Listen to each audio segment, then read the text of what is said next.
நீராறும் கடலுடுத்த நிறமடந்த எழிலொழுகும் நீராறும் வதனமன திகழ்பரத கண்டமெதில் தக்கணமும் அதிசிலந்த திராவிடங்கள் திருநாளும் எட்டு செய்யும் புகழ் மணக்க இருந்த பெரும் தமிழனங்கே தமிழனங்கே.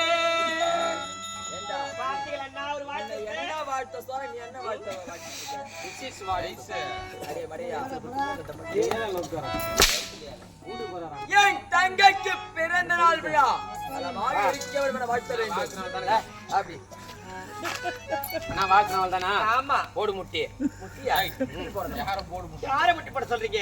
வாழ்த்தணுமா வாழ்த்த கூடாதா? உன்ன என்னன்னா இது வாழ்த்த வேண்டும். முடி போட சொல்ல. எதற்காக முட்டி போட வேண்டும்? அது பழக்கம். நீ போடு முட்டி. ஆவிகளே இத பாருங்க, நீங்க கடவுள் தானே. வாழ்த்தலாம் சொல்றீங்க, வாழ்த்த முடியுமா முடியாதா? வாழ்த்தலாம் தானே? ஆமா. அப்ப போடு முட்டி. முடியாது. அப்ப வாழ்த்த முடியாது. நான் கிளம்புறேன். முட்டி போட சொல்ல. ஆள் துடைக்காமல் செல்லவே முடியாது. அப்ப முட்டி போட. ஏன்பா பாலத்தை வணங்க சொல்லுப்பா. அப்படி என்றால் உன்னுடைய பாதத்தை வணங்க வேண்டும். ஆமா. சீக்கிரமா வாழ்த்துங்க. என்ன வாழ்த்துங்க சுவாமி. எம்மா மகேஸ்வரி 16 பெத்து 10 ஷெத்து 4 ஊரு மேல போய் 2 இழுத்துன்னு ஓடி ஒண்ணுமே இல்லாம முண்டிச்சா நிலாரு. நீ பார்த்தீங்களா? அவரை சும்மா விட்டு வைக்கலாமா? ஒரு கடவுள் வாழ்த்துவதா இது? என்ன வாழ்த்துறேன் மகேஸ்வரி சுவாமி. ஆமா, இவருடைய பாவனை என்னடா பண்றாங்க? மகேஸ்வரி பூவும் பொட்டும் காஞ்சிபுர பட்டும் இடையிலே கட்டி ஓடுவாய் ஜட்டி. யாரு அண்ணா? பார்த்தீங்களா? கவிதை கவிதை கவிதை. அடிப்பட்டு சாகாதே. எங்க அண்ணன் சொன்ன மாதிரி ஒழுங்கா வாழ்த்துட்டு இருக்கிற வேலை பாரு. நல்லா இருமா. இல்லரா நல்லா இரு. எல்லாரும் வாழ்த்தினாங்க. உனக்கு பிறந்த நாள் பரிசு ஒன்றும் கொடுக்கவில்லை. அதற்காக ஆனால் இந்த சத்தியலோகத்து வாசி எனக்கு பிறந்த நாள் பரிசா? பிறந்த நாள் பரிசு வைத்திருக்கிறேன். அப்படியேப்பட்ட பரிசா சுவாமி சீக்கிரம் கொடுக்கல. மகேஸ்வரி சுவாமி இப்படி உனக்கு பிறந்தநாள் பரிசு என்ன வைத்திருக்கிறேன் என்ன தெரியுமா? வைத்திருக்கிறீர்கள்? இதோ தருகிறேன். பார்த்தீர்களா? பெற்றுக்கொள். இது தேங்காய் முடி. தேங்காய் முடி கிடைக்காம நான் இருந்தேன். சட்னி அறுத்து பார்த்தீங்களா எவ்வளவு திமிரு இருந்தா தேங்காய் முடி எப்படி கொடுக்குறாரா? கையை வெட்டிடுவேன். மகேஸ்வரி இதை உனக்கு கடித்து தின்பதற்கு மிகவும் கடினமாக இருந்தால் ஒன்னன் பள்ளியிலே விட்டு 2 திருவு எங்க அண்ணன் தேங்காய் வச்சுனா ஒரு நம்ம பெற்றுக்கொள். நன்றாக தேங்காய் முடி எனக்கு பரிசா கொடுக்கிறேன். இதுக்குதான் நல்லா அடிபட்டு சாகுறேன். எங்க அப்பா சமைக்கிறான். அண்ணா அடுத்த முறை என்னென்ன செய்யணும் சொல்லுங்க.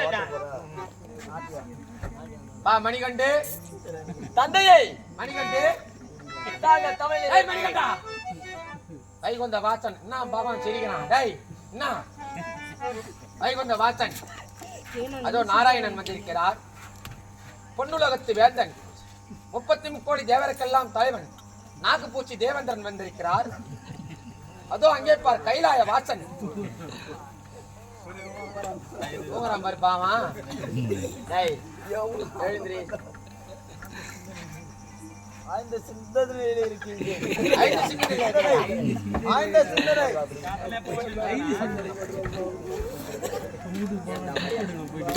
இப்படி வச்சிட போடுறப்பா மணிகண்டு.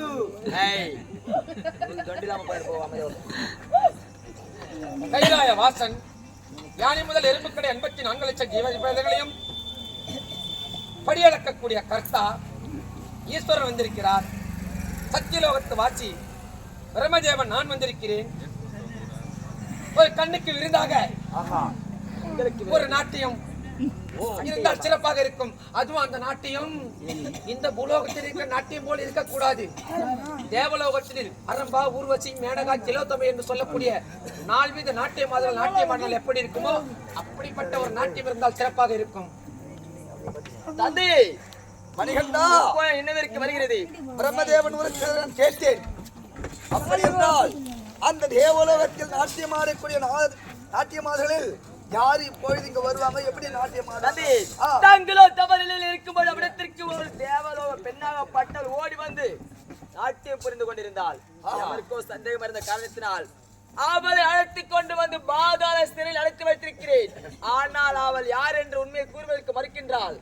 இப்போது அவள் அழைத்துக் கொண்டு வருகின்றேன் தந்தையே. மணிகண்டா, அதிவிரமாக சென்று அழைத்து கொண்டு வர அவளை. ஆகட்டும்.